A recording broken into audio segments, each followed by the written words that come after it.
એક વિશાળ અને ઘટાદાર વડનું ઝાડ હતું. આ ઝાડ પર એક નાનકડો પણ ખૂબ જ ચતુર ચકલો રહેતો હતો.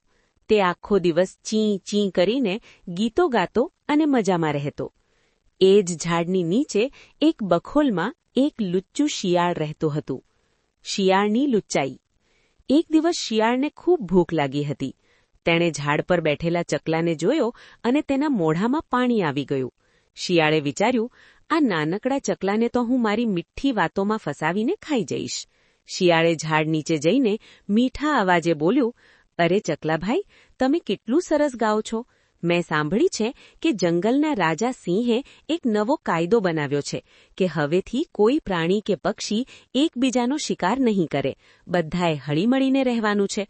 તો તમે નીચે આવો ને, આપણે થોડી વાતો કરીએ અને સાથે રમીએ. ચકલાની ચતુરાઈ.